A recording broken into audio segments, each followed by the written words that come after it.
Hello, welcome back to the Tiger TV Game Day Show. We are joined by a true Tiger legend, LSU baseball head coach, Paul Mainieri. Coach, thank you so much for joining us here on the desk again this year. John. Awesome to have you.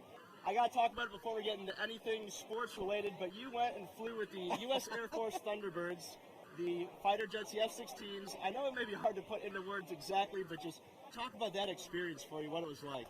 Craziest thing I've ever done, Johnny. Yeah? How's that sound? Oh, I'll tell you what, it was an awesome experience.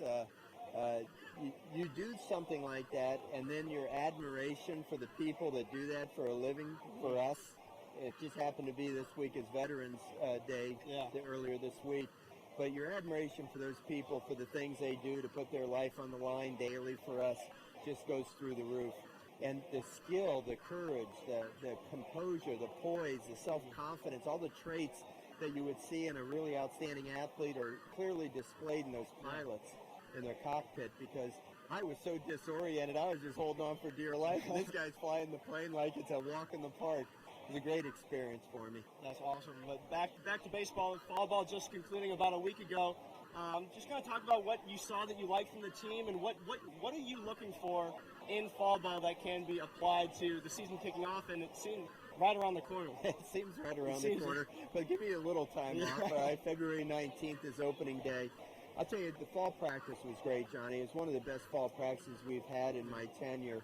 Reminds me a little bit of the fall of '07, which was prior to the '08 season, which was my second year here. First year was not so stellar, if you know what I'm saying. We brought in a good recruiting class, and we had to do a lot of teaching and rebuild a lineup. And that was kind of what we had to do this year, although last year was a pretty good year for us going to Omaha. But, this fall, we did a lot of teaching, a lot of new guys, a lot of jockeying for position among the team. And I saw a lot of good stuff. Now, fortunately, we have a very veteran pitching staff back, and that's going to be the cornerstone of our team, led by Alex Lang and Jared Poche, of course.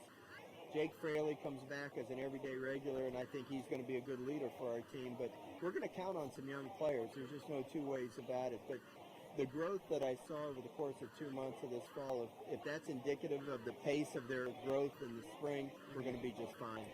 Talking about LSU football, coming off a loss against Alabama last week, as a coach, when your team has a loss, say on a Friday night, they have a chance to rebound the next night, Saturday night. It's a quick turnaround.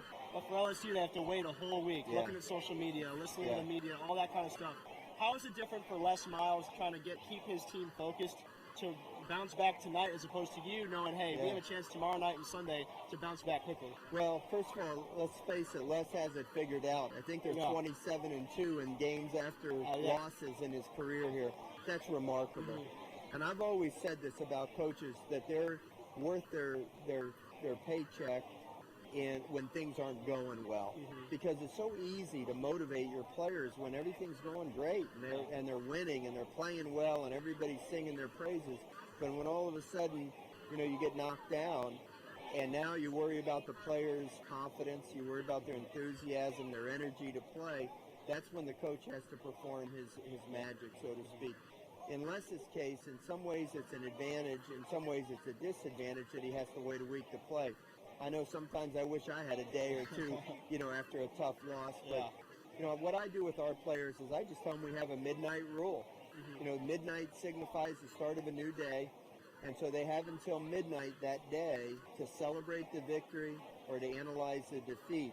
But when the clock strikes 12, they got to put it behind them. And they can't think about it. They can't talk about it. We don't allow them to talk about yesterday, today. Yeah.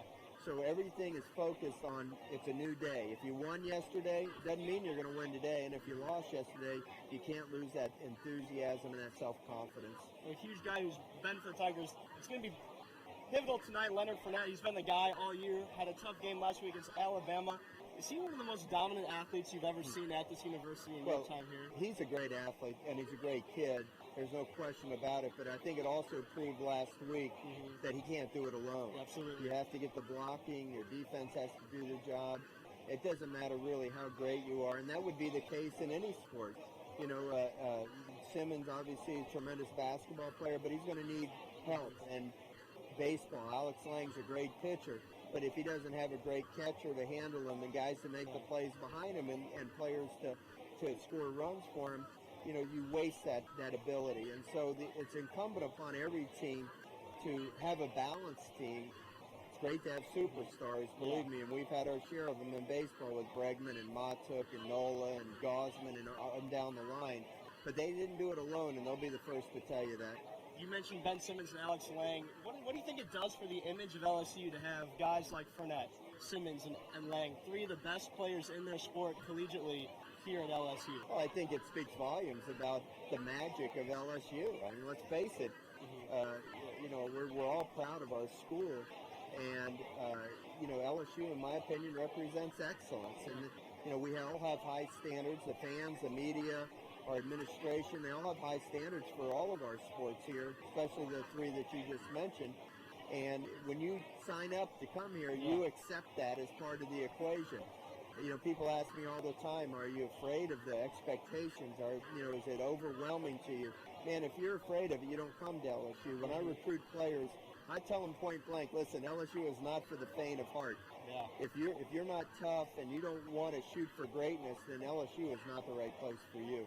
Awesome. Coach, thank you so much for joining us again. It was a pleasure to Johnny. have you. February 16th, the Tigers kick it off in Alex Box against Cincinnati.